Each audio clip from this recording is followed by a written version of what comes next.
ॐ विश्वानि देव सवितर्दुरितानि परासुव यद्भद्रं तन्न आसुव। ॐ शान्ति शान्ति शान्तिः। वसुदेवसुतं देवं कंसचाणूर्यमर्दनं देवकी परमानंदम कृष्णं वंदे जगद्गुरुं श्री सद्गुरुदेव भगवान की जय। प्रस्तुत श्रीमद् भगवद गीता का 18वां अध्याय और श्लोक क्रमांक 45वां चल रहा है। यहाँ कर्म के बारे में भगवान बताते हैं कि किस तरह अपने कर्म हमें उस परमात्मा तत्व तक पहुंचाते हैं। यहाँ वर्णों का विचार किया या आश्रम का विचार किया।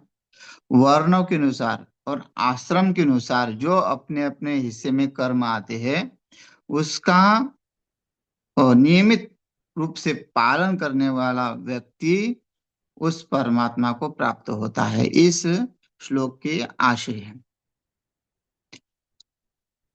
जो जाति बनाए, वर्ण बनाए, वर्ण ब्राह्मण, क्षत्रिय, वैश्य और शूद्र। और भगवान ने पहले कहा कि ये सब मेरे द्वारा होता है। चतुर्वर्ण मैं सृष्टम। हाँ, मेरे द्वारा ही चतुर्वर्ण का जो निर्माण हुआ है। तो ब्राह्मण और भगवान स्वयं पहले भी कह चुके हैं, वेद में भी ब्राह्मणों से मुखम आसित मैं ब्राह्मण। जो मुख है वो भगवान का जो स्वरूप जो बताया है उसका जो शरीर है तो उसमें मुख जो है जो ब्राह्मण का है, भुजाएं क्षत्रिय की है और उदर जो है वैश्य का है और पाद जो पाँव जो है वो शूद्र है। तो उसके अनुसार तो जो कर्म जिस जाति में है, जो स्वभाव में है, पहले तो यहाँ स्वभाव से, जाति से और गुण से उसके अनुसार उसका भी अ, ब्राह्मण वैश्य क्षत्रिय नामकरण होगा। तो अ, ब्राह्मण का कार्य क्या था कि अध्ययन करना, अध्यापन कराना, पठन पाठन और अपना जो तप है, शौर्य, शुचि, पवित्रता। हाँ, तो ये सब जो है पहले बताया है कि उसका कर्म है ब्राह्मण क्षत्रिय वैश्य शूद्राम च परंतप शमो दमस्तप शौचम शांति राज्यम एवं च। ये ब्राह्मण का स्वभाव था, वो कर्म है। और शौर्य तेजो धृति दाक्षम युद्ध चाप्य पलायनम। हाँ, दानव ईश्वर भावस्य शास्त्र कर्म स्वभावजम। ये जो है क्षत्रियो का कर्म है। और कृषि गौरव वाणिज्यम वैश्य कर्म स्वभावजम। ये क्या है? कृषि करना, गौ की रक्षा करना, गो पालन करना, ये वैश्यों का जो है धर्म है, कर्म है।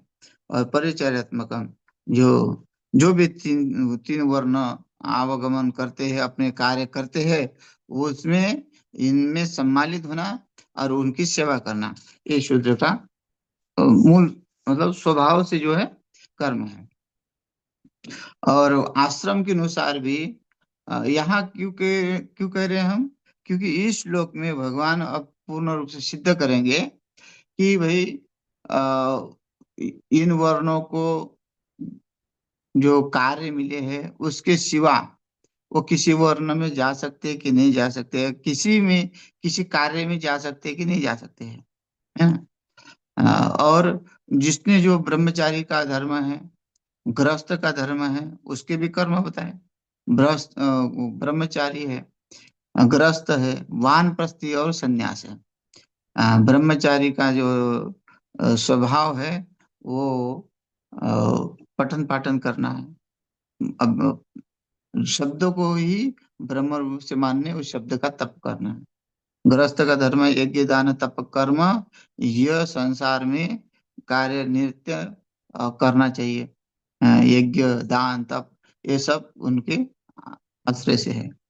और वानप्रस्थ है, वानप्रस्थ में अपने अनासक्त जीवन को जी के उस परमात्मा की तरफ चलना। और संन्यास का है त्याग।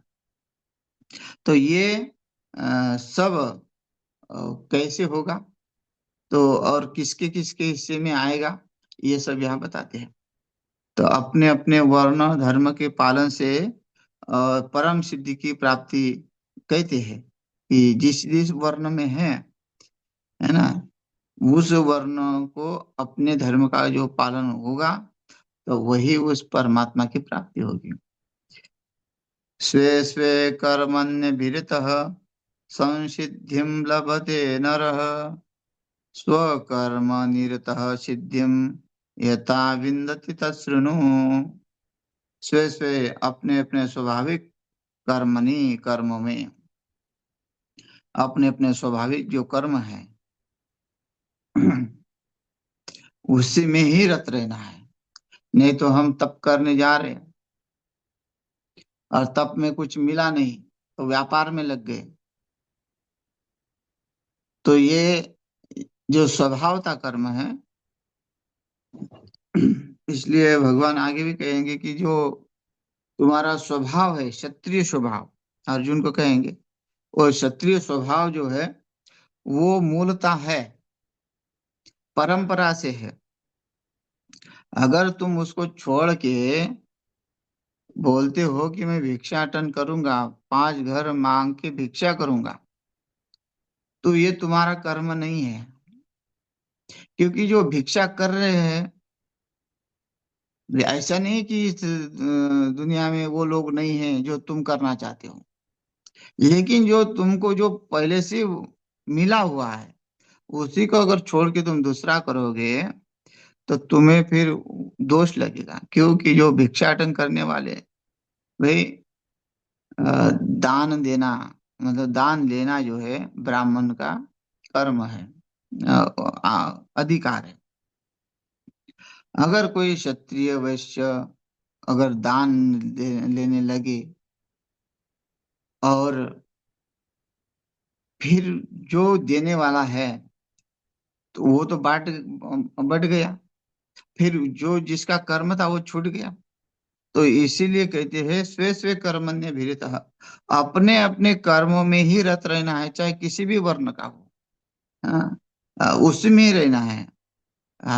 मैं हमेशा जो जो दृष्टांत देते हैं ना, एक कि भाई अ, जो सावता महाराज थे, वो कृषि करते थे, और वो अपने कर्म में इतने रत थे कि है ना, स्वे स्वे कर्मण्य भीरतः, अपने कर्म में इतने रत थे कि कौन तीर्थ यात्रा कर रहा है, कौन भंडारे दे रहा है, कौन तपस्या कर रहा है, कौन यज्ञ कर रहा है, ये कोई नहीं देख रहा था। ऐसा नहीं कि उसको मानना ही नहीं है, मानना है। लेकिन अगर हम अपने ही कर्मों को ठीक करते हैं, कृषि जो अगर ठीक ढंग से करे, और लेकिन आजकल ऐसा समय आया है,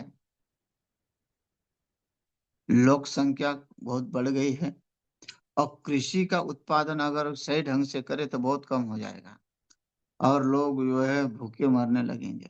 पहले पहले जमाने में ऐसा ही था।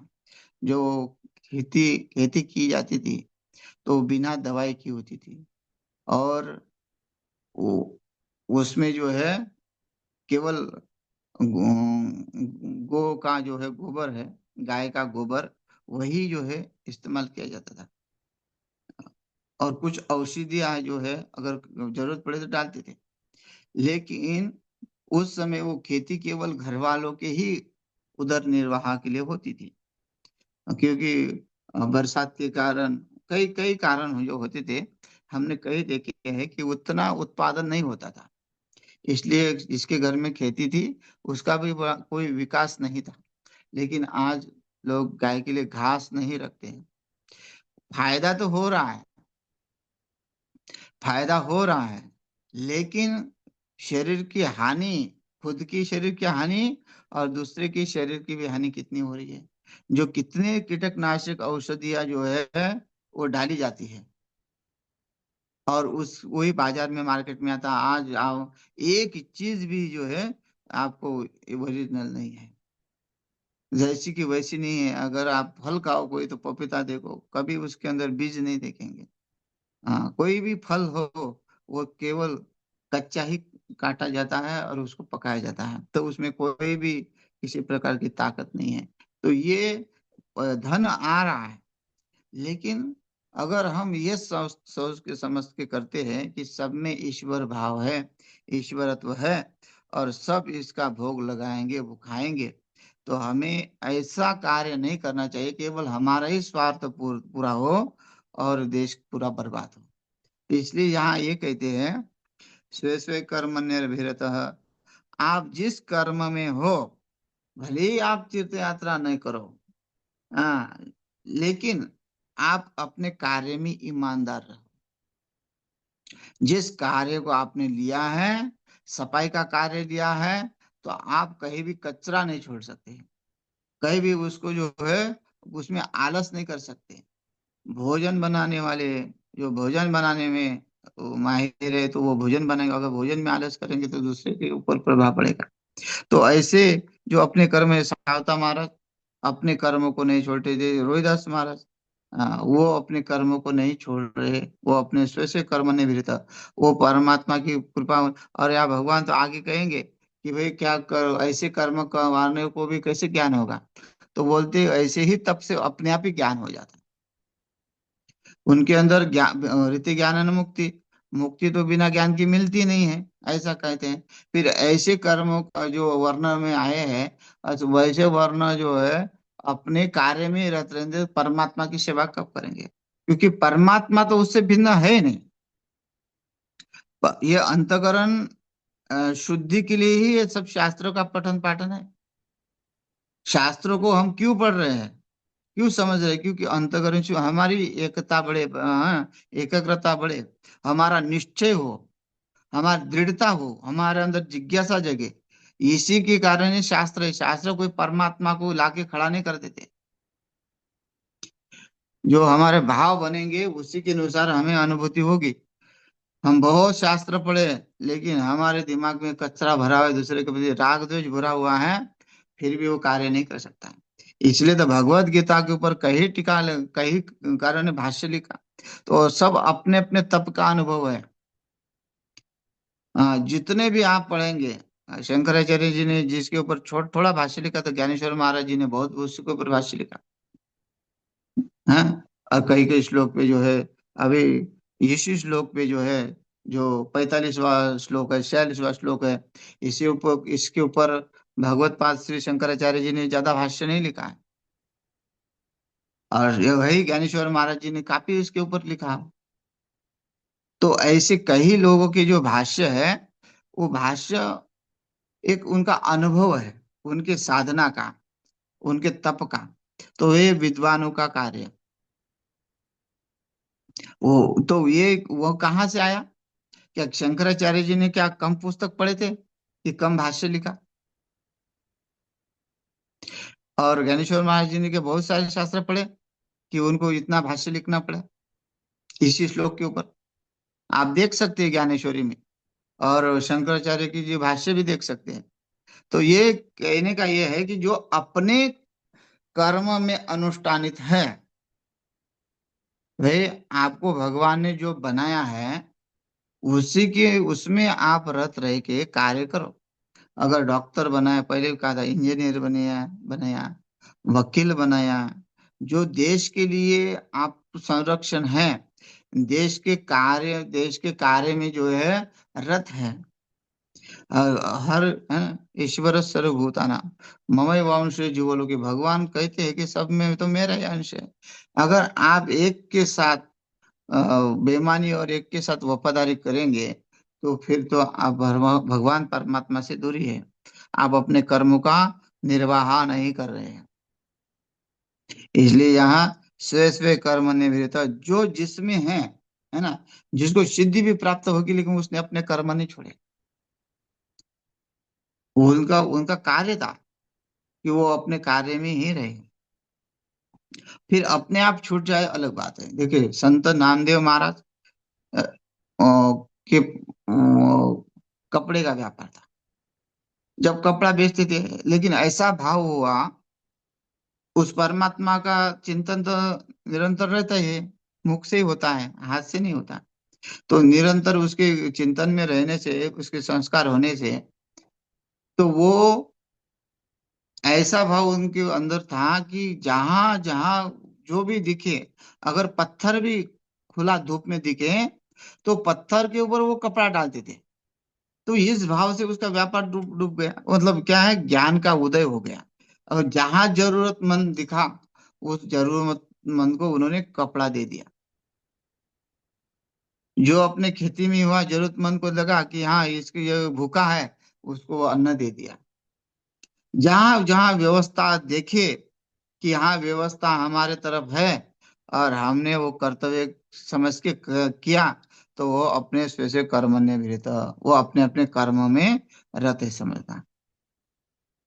नहीं तो वो कर्मों से जो पलायन होता है और केवल स्वार्थ वाले ही कर्म करता है, तो उसके लिए फिर तो वो कभी संसिद्धि लभते न रहा, कभी भी वो संसिद्धि प्राप्त नहीं होती। यहाँ भगवान कहते हैं स्वे स्वे कर्म निवृत्त संसिद्धि ही लभते न रहा। यहाँ कोई तप का तप जो कर रहा है वो तप में ही रहे, है ना। जिसने घर छोड़ा, घर दार सब कुछ छोड़ दिया, बचपन से जिसने त्याग किया, और बचपन में ही कहा कि मुझे परमात्मा की प्राप्ति ही करनी है, उसका ही भजन करना है, अगर वो बीच में कुछ वो सब कुछ छोड़ के उब गया उसमें और संसार की तरफ दौड़ गया, तो वो संसार में कभी भी सिद्ध नहीं हो सकता। संसार में वो हमेशा धक्के खाएगा। और जो व्यापार छोड़ के, अपनी नौकरी छोड़ के, सब कुछ छोड़ के अगर उस परमात्मा के लिए बोलेगा कि मैंने सब कुछ अपने छोड़ दिया, त्याग किया, फिर भी वो उसका परमार्थ सिद्ध नहीं होगा।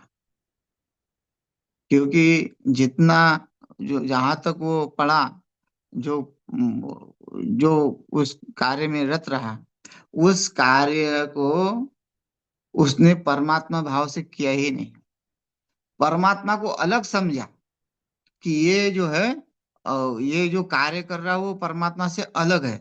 तो जो अलग समझ जाएगा तो उसके दिमाग में तो जब तक तप करता रहेगा तब तक तो वो सोचेगा कि हाँ ये अलग है, ये मैंने छोड़ दिया, ये मैंने छोड़ दिया। तो भाई वो छोड़ जो दिया, तो वही तो तुम्हारा तप था, वही तुम्हारा जो धर्म था, जो तुम जिसमें थे। हाँ, जो नौकरी करते थे तो वो नौकरी तुम बस इतना ही था कि तुमने बिना जोर दिए दिमाग पे जो व्यवस्था है लोगों के रिश्वत न लेते हुए ईमानदारी से और संघर्ष करके, हाँ बेईमानी वाले भी लोग परेशान करते हैं, वहां के दफ्तर के लोग भी बेईमानी जो करने वाले वो भी ईमानदारी वाले को परेशान करते हैं।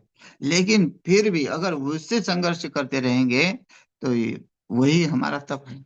तो यहाँ कहने का तात्पर्य यही है कि जिस वर्ण में है ब्राह्मण, जो अपना तप कर रहा है, अपना यज्ञ दान तप ये सब कार्य जो हो रहे हैं, वो उसी में ही परिपूर्णता है उनकी। क्षत्रिय की उसी में ही परिपूर्णता है। उसकी उस क्षत्रिय धर्म पालन में ही उसकी परिपूर्णता है। वैश्य की वैश्य व्यापार में ही पूर्णता है। और शूद्र की जो सेवा है, सेवा में ही परिपूर्णता है। उसको अधिक कोई कैसे ज्ञान उत्पन्न करने की जरूरत नहीं है।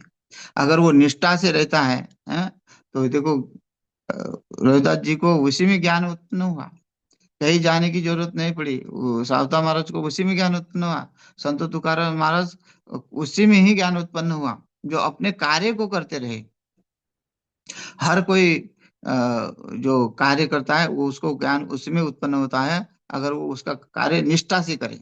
इसलिए स्वकर्म निरत सिद्धि यथा विदित तत्शृणु, या कहते हैं स्वकर्म निरत अपने स्वाभाविक कर्म में लगा हुआ मनुष्य तथा जिस प्रकार से कर्म करके सिद्धम परम सिद्धि को प्राप्त होता है, उसी विधि को तू सुन। जिस कार्य को लेके वो सिद्ध हुआ है, यह वर्ण के अनुसार बताया।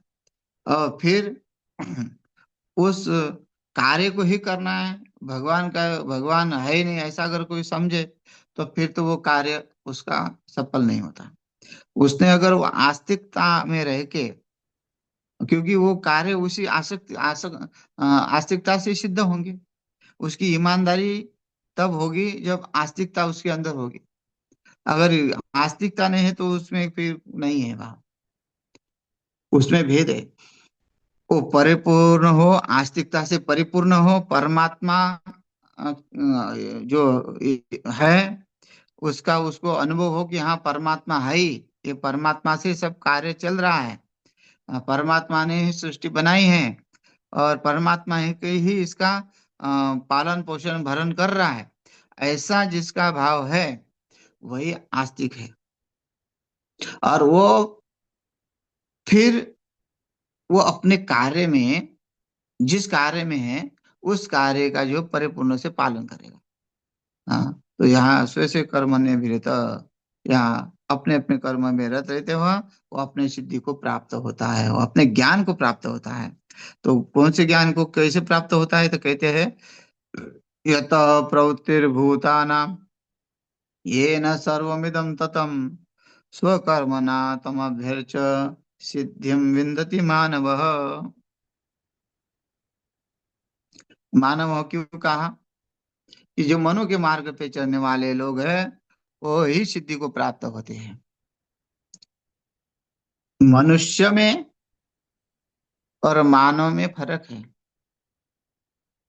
ना। मनुष्य जो है, मनुष्य एक धर्म है, मतलब मनुष्य जो है एक इस आकृति का नाम है, आकृति का ध्यान में रखना।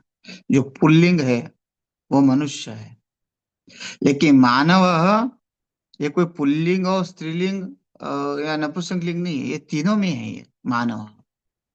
क्योंकि ये ज्ञान जो है तीनों में होता है। देखिए एक श्लोक आया था ना कि 84 लक्ष योनि का श्लोक आया। अ, वहां लास्ट में क्या है, चतुर्लक्ष मानव ये कहा। तो यहाँ वहां देखिए उस श्लोक का कहने का आशय क्या है, 4 लाख योनि मनुष्य की है, तो फिर स्त्रियां कहाँ गई, जो नपुंसकलिंगी वो कहाँ गए उसमें, क्या वो क्या योनि में नहीं आएंगे। तो ये यही है कि मानव कहने से उसमें स्त्री भी आई, उसमें नपुंसकलिंग भी आए, उसमें पुल्लिंग भी आया और स्त्रीलिंग भी आया। जो हाँ ये नहीं सोचेंगे कि मानव मनुष्य के लिए कहाँ है, मनुष्य का ही धर्म कहाँ है। नहीं, वो स्त्री का भी धर्म है उसमें। मनुस्मृति में स्त्री का भी धर्म बताया, पुल्लिंग का, स्त्रीलिंग का, नपुंसकलिंग का, तीनों लिंगों का जो है धर्म बताया है। और उसी के अनुसार जो जिसका धर्म है, स्त्री का भी अपना एक धर्म है, स्त्री का भी अपना एक कर्तव्य है। जो शास्त्रों के अनुसार, शास्त्रों ने जो बात बात बताई है, अ, पति परायण की जो बात बताई है शास्त्रों में, देखो जो बालक है, माता पिता की सेवा शास्त्रों ने बताई है। लेकिन शास्त्रों ने ही सब कुछ बताया कि शास्त्रों किसको मानना है। तो देखो भरत जी ने माता कैकेयी का त्याग कर दिया। शास्त्र भी कहाँ मानना है, कैसे मानना है ना। तस्मा शास्त्रम प्रमाणम दे कार्यम कार्य व्यवस्थित हो, कार्य कार्य व्यवस्थित हो। आपको क्या करना है क्या नहीं करना है ये सब शास्त्र बताएगा। अरे ऐसे नहीं कि ये जो चारों वर्णों को कुछ सुनने का अधिकार नहीं है। ये जहाँ ब्राह्मण का धर्म है चारों वर्णों को, तीनों वर्णों को सुनाना, वही संतुलित रहेगा। वो अपने कार्य में तभी रत रहेगा, नहीं तो वो उसका कार्य तो घृणित है, वो तो अपने कार्य में बेचारा रत है। लेकिन उसके कार्य को अगर ब्राह्मण, अपने कार्य में ब्राह्मण रत है, वो तप में है, सब कुछ है, लेकिन दूसरे के कार्य में अगर वो दूसरे को सुनाएगा नहीं, दूसरे की वही ब्राह्मण का कर्म क्या है, तिथियां कौन सी आ रही है, उस तिथि में तुमको क्या करना चाहिए, आज एकादशी है, कल द्वादशी है, कल पूर्णिमा है, और उस पूर्णिमा के दिन क्या नियम करनी चाहिए, ये सब तीनों वर्णों को बताना है। और फिर वो अपने वर्ण में अपने नियम करते हुए भी उसका कार्य वो करता रहना है। देखिए यही समझना है। तो हमको ऐसा नहीं कि तप छोड़ना है किसी का, जो कार्य मिला है तो वही कार्य करना है, वो बस कार्य ईमानदारी से करना है। उस कार्य से हमको घृणा नहीं करनी है।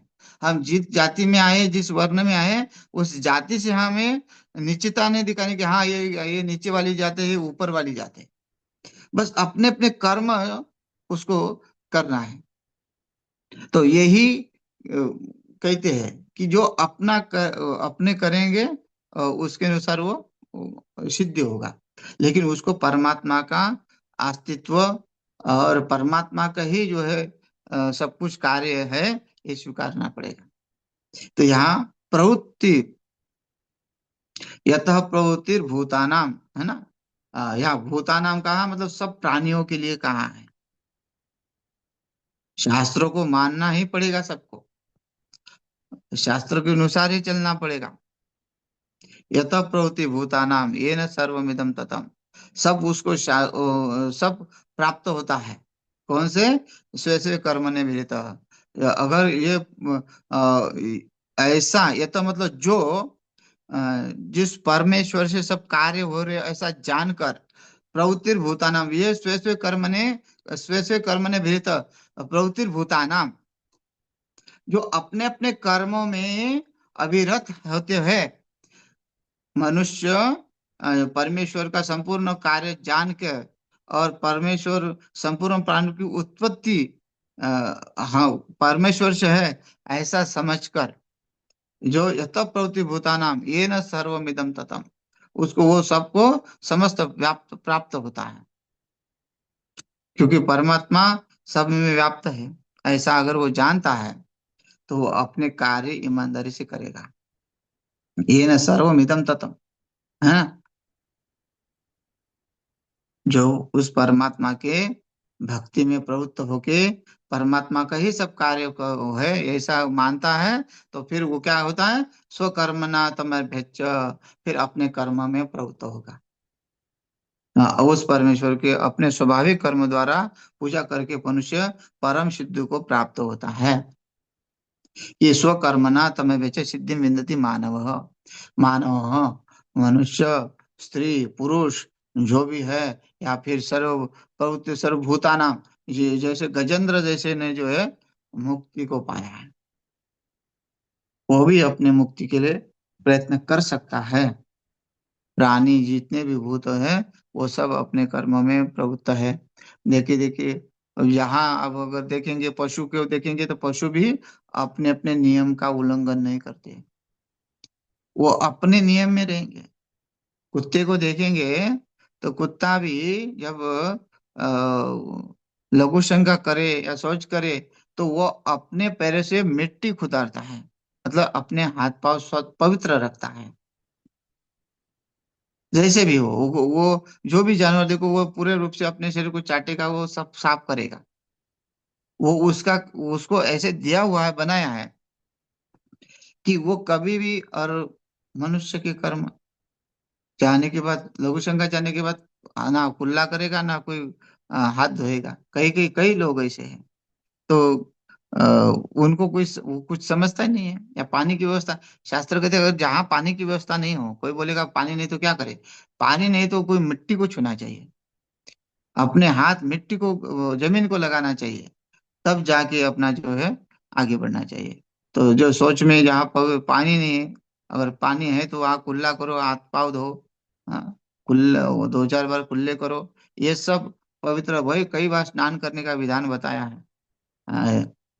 तो ये जो जो बात है पवित्रता की, ये तो सबने मानना चाहिए। और कार्य कार्य वो अलग है, अपने पवित्रता को रखना अपना अलग बात है। जरूर नहीं कि तुम जिस गटर को साफ कर रहे हो फिर वो स्नान ही नहीं करो, हमको तो हमेशा गटर में रहना, नहीं। पवित्र रह सकते, गटर साफ करने के बाद भी स्नान करके अपना पवित्रता रह सकते हैं। तो यहाँ स्वकर्मणा तमभ्यच्च सिद्धि विदति मानव, मनुष्य अपने कर्म से ही सिद्ध होगा, और उसमें उस परमात्मा को उस परमात्मा के ही कर्म है ऐसा मान के। तो इस श्लोक का ये अर्थ है। शेष कल देखते हैं। हरिओम दर्शक।